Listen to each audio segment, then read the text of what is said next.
My son-in-law pulled out my chair as I was about to sit down at my daughter's wedding reception, and I hit the floor hard enough that the room went quiet for half a second before the laughter started. He looked down at me and said loud enough for the whole head table to hear, "Careful, old man. Not everything in this room is built to last." More laughter. Not everyone. Maybe a third of the room.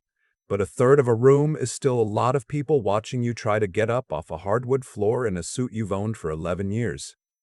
I want to tell you what happened after that. But to understand it, you need to know how I got to that chair in the first place. My name is Alec. I'm 67 years old. I spent 31 years as a millwright at a paper mill outside Sault Ste. The kind of work that leaves marks on your hands that don't wash off. 3 fingers on my right hand don't fully straighten anymore. My knuckles are oversized and rough, and in the winter they crack and bleed if I'm not careful. My daughter used to put lotion on them when she was small, very seriously, like a doctor treating a patient. She was 7 years old and she'd say, "Hold still, Dad, this is going to fix you." Her name is Leanne. She's 32 now. She's the reason I got up off that floor. When she told me she was engaged to a man named Preston, I tried to be happy. I really did. I knew she'd been with him for 2 years, living in Toronto, both of them working in finance. She'd described him to me in pieces over the phone: successful, driven, came from money, went to Upper Canada College, then Queen's. The kind of biography that sounds impressive until you realize you don't actually know anything about the person yet. She brought him up to Sault Ste. the September before the wedding. He drove a silver Audi that he mentioned was leased, twice, within the first hour. I'd cleaned the house carefully, changed the sheets in the guest room, put out the good towels, made sure the yard was cut. I'd bought a bottle of wine at the LCBO, a Niagara Pinot Noir that the woman there said was excellent for a dinner. $42.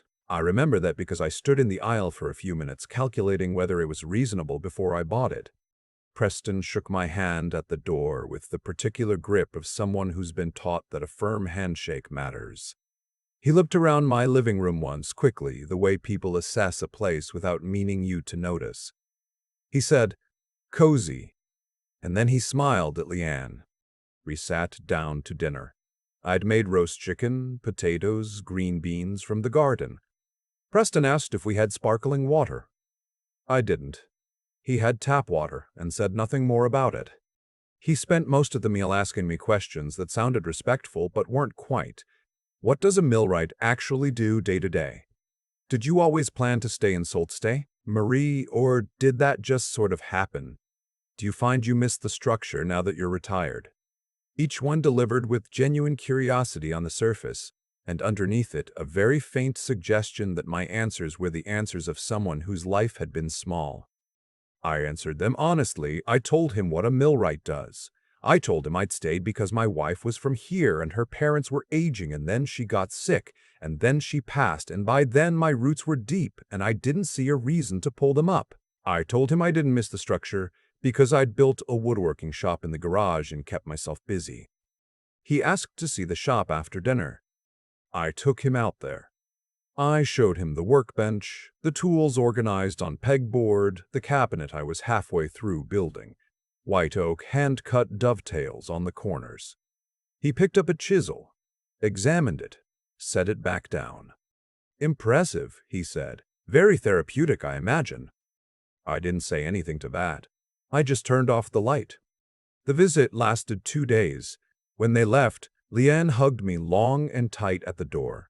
Over her shoulder I could see Preston sitting in the passenger seat of the Audi scrolling his phone, engine already running. The wedding was in June at a venue outside Collingwood, a restored barn on a property that rented for what I didn't let myself calculate. The invitation had said cocktail attire. I looked it up to make sure I understood correctly, then I had my suit dry cleaned and bought a new tie. I drove down the day before. Leanne had arranged for me to stay at a bed and breakfast nearby, a small place run by a retired nurse named Patricia, who made me tea when I arrived and asked if I'd eaten. I told her I'd had a sandwich on the highway. She made me a bowl of soup anyway. I was grateful for that. The rehearsal dinner was that evening at a restaurant in Collingwood. It was the first time I met Preston's parents in person. His father, Vaughan, was tall and silver-haired and wore the ease of someone who'd been comfortable his whole life. His mother, Diane, was warmly dressed and greeted me with both hands on mine, which surprised me. She said, "Leanne talks about you constantly. She adores you." I didn't know quite what to do with that much kindness from a stranger, so I thanked her and took a sip of water. Balin sat beside me at one point during the dinner. We talked about the drive down, about the Georgian Bay area, about a fishing trip he'd taken near Wawa years back. He was easy to talk to. I noticed his hands, smooth, uncalloused, a university ring on his right hand. We were from different worlds, Vaughn and I, but he didn't seem to think that made us unequal. We shook hands good night and he said, "Looking forward to tomorrow, Alec." Preston, across the table, watched that exchange with an expression I couldn't quite name. The ceremony was beautiful. I'll say that clearly because it's true. Leanne was luminous. She's always looked like her mother, and standing there at the end of the aisle she looked like her mother at 32, and I had to work hard to keep my face from doing things I didn't want it to do in public. I walked her down. Preston watched her come toward him, and whatever I thought of the man, the way he looked at my daughter in that moment, that was real. I can say that much. The reception moved inside the barn. Round tables with white linens, candles in mason jars, cedar boughs along the head table. It was beautiful. Someone had worked hard to make it that way.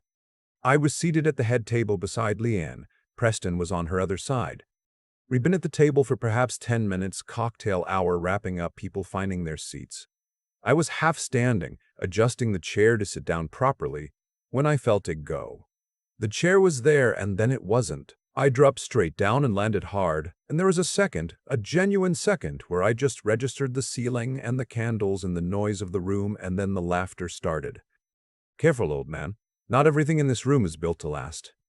I got myself up. One of the groomsmen, a young man I didn't know, moved toward me with his hand out, and I took it, because my hip was screaming and my pride had already left the building. I said, "Thank you." He looked uncomfortable, in the way of someone who'd just watched something and wasn't sure if he was allowed to acknowledge how wrong it was. Leanne was staring at Preston. She hadn't laughed. I want to be precise about that. She had not laughed. Preston was already turned toward the table, accepting a glass of champagne from a passing server. The moment was over as far as he was concerned. I sat back down in the chair, a different one, pulled over by the same groomsman, and I looked at my hands on the white tablecloth. The cracked knuckles, the fingers that don't straighten. I thought about Patricia's soup the night before. I thought about the dovetails in the white oak cabinet sitting half-finished in my garage in the Sault. I breathed in through my nose and out through my mouth, and I stayed at that table because my daughter was sitting 18 inches to my left, and it was her wedding day. That was when Vaughn stood up. He'd been at the table too. He'd seen it. He stood up from his seat, which was 2 chairs down from Preston, and he walked around the table to me. He didn't hurry. He moved the way men his age move when they've decided something. He crouched down beside my chair, this tall, silver-haired man in an expensive suit, and he put his hand on my forearm. He said, quietly enough that it was only for me, "Alec, I'm sorry. That should not have happened." I looked at him, and then he looked at me, really looked, and something shifted in his face. He said, "My God, did you work at LeBlanc Fabricating, out of Sudbury years back?" I stared at him. "I did a contract there, 1987, maybe 88. He sat back on his heels. "I was the safety officer on a floor audit that year. 3rd week of February. A press alignment job went wrong, and the bracket came loose. You were the one who..." He stopped. "You pushed me out of the way. I didn't even see it coming." I remembered it. I hadn't thought about it in 20 years, but I remembered it. A bracket the size of a telephone book coming loose from overhead, the new safety officer with his clipboard standing directly underneath it with his back turned. I'd moved without thinking. That's the thing about that kind of moment. You don't think. Your body just knows. "I didn't know your name," I said. "You left the site. I assumed they'd transferred you." "They transferred me to the head office that same week." He shook his head. "I never got to. I tried to find the man who'd pushed me. They told me it was a millwright from out of town, contract work, already moved on." He looked at me steadily. I owe you a great deal, Alec. The room had gone back to its noise. People talking, music from the speakers, glasses clinking. No one was watching us anymore. I said, "You don't owe me anything. That's just what you do." "Yes," he said, "it is." He stood up slowly. He straightened his jacket. And then he walked back around the table and he sat down beside his son. I couldn't hear what he said to Preston. I wasn't close enough, and the room was loud. But I watched it. Vaughn leaned in and spoke quietly for perhaps 2 minutes. Preston's face changed as he listened, not all at once, but in stages, like a man realizing the floor he's standing on is less solid than he thought. By the end, he was sitting very still. I turned to Leanne. She'd been watching too. She said, "Dad." Her voice was a different thing than normal, lower, careful. "I need to tell you something." "You don't have to," I said. "I do." She folded her napkin once, twice, a habit she'd had since she was little when she was working up to something difficult. "I've been making excuses for a long time. I told myself it was just his sense of humor, or that he was nervous around you, or that I was reading too much into things. But She stopped. "I'm sorry, Dad. I should have said something a long time ago." I looked at my daughter, her mother's face, her own eyes, and something in her expression that was entirely herself and no one else. "You see it now," I said. "That's enough." "It's not enough." "It's a start," I said. "That's all anything ever is." Preston came to me after dinner. The dancing had started, most people had moved away from the tables, and he appeared at my elbow while I was watching the floor. He stood there for a moment without saying anything. I didn't help him. Finally, he said, "My father told me who you are, what you did." "I don't think of it that way," I said. "I don't carry it around." "I know." He said that too. He looked out at the dancers. "I owe you an apology, for tonight and for other things.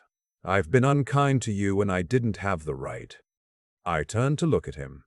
He was 35 years old, dressed beautifully, and he looked like a man who'd just received information about himself that he hadn't been prepared for. "Why did you do it?" I asked. He was quiet for a long moment. I think I was trying to be my father, in the worst possible way. He glanced toward the head table where Vaughn was talking with some of the older guests laughing at something, completely at ease. "He's someone people respect.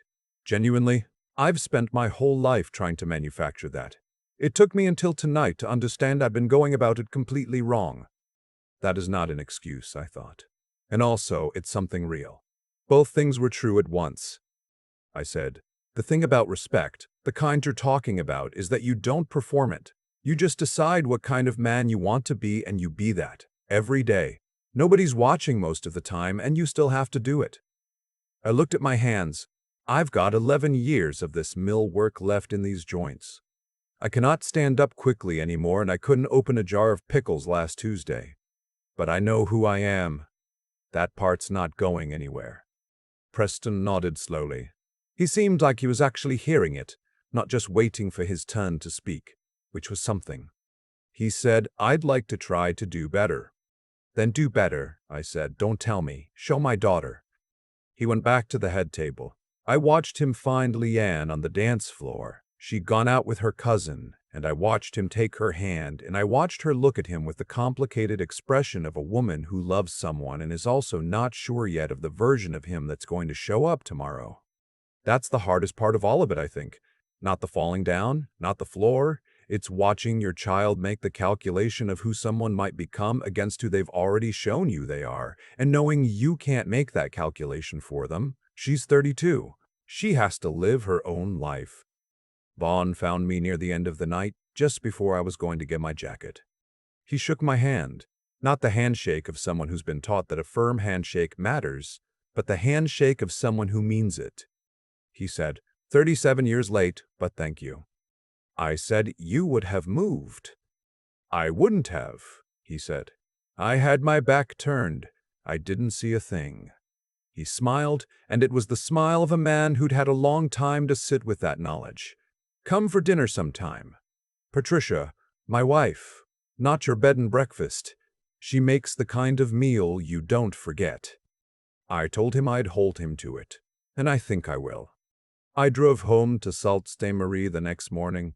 I stopped for coffee and berry at a Tim Hortons just off the 400 double-double, same as I've ordered for 40 years. I sat in the parking lot and drank it and watched the Sunday traffic pass. My hip ached where I'd hit the floor. It would ache for about 2 weeks as it turned out, and eventually I'd see a doctor about it, and the doctor would say it was bruised but not broken and tell me to take ibuprofen and rest it, which is what I'd already been doing.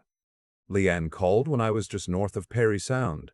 She was still at the venue, voice a little rough from the late night. She said, "I'm going to talk to him, Dad. Really talk to him about everything." I said, "I know." "Are you okay?" "I'm fine," I said. "I'm in the truck. The lake's out my window." She laughed a little. "Of course you're in the truck." I got home late afternoon. Went straight to the garage, uncovered the cabinet, ran my hand along the top rail. The wood was warm from sitting in the afternoon sun coming through the high windows. 8 dovetails cut clean, each one fitting together the way they're supposed to, tight enough you could lift the whole piece by one corner. I put the kettle on. I sat down at the kitchen table, the same table I've sat at for 26 years. My wife used to sit across from me. I'm 67 years old. My hands don't work the way they used to. I fell down on a hardwood floor at my daughter's wedding, and a room full of people laughed at me. And then a man whose life I'd saved without knowing it crouched beside my chair, and everything shifted the way things sometimes do when you've stopped expecting them to. I've learned this much. The people who try to make you feel small are usually measuring themselves against something they've decided they'll never measure up to. That's not your problem to solve. You just keep building the thing in front of you, joint by joint, one clean cut at a time. The kettle clicked off. I made my tea. I think about that hardwood floor more than I'd like to admit. Not the falling, the second after, when I was lying there looking up at the barn ceiling and the mason jar candles and the faces of people I'd never met, some of them laughing. That second taught me something I couldn't have learned any other way. What happened to Preston wasn't punishment handed down from somewhere. It was consequence, plain and simple, the kind that moves quietly through a room and arrives exactly when it's ready. He'd spent months measuring me against a version of success he understood and finding me lacking. The worn suit, the calloused hands, the small city, the garage workshop. He built a whole story about who I was from those details, and the story made him feel better about himself. That's what people do when they haven't done the harder work of figuring out their own worth. They subtract from others to feel like the math adds up. His father, Vaughn, had done something different with his life, not because he was born better. They came from the same family, the same money, the same starting line. But Vaughn had learned, somewhere along the way, to pay attention to people regardless of what they could offer him. That's not a small thing. That's actually most of it. The ability to look at a man with cracked knuckles in a 5-year-old suit and see a person worth knowing, that comes from somewhere deliberate. You have to choose it over and over until it becomes the way you move through the world. I've been thinking about what I want to say to that, what I actually believe after 67 years of watching people.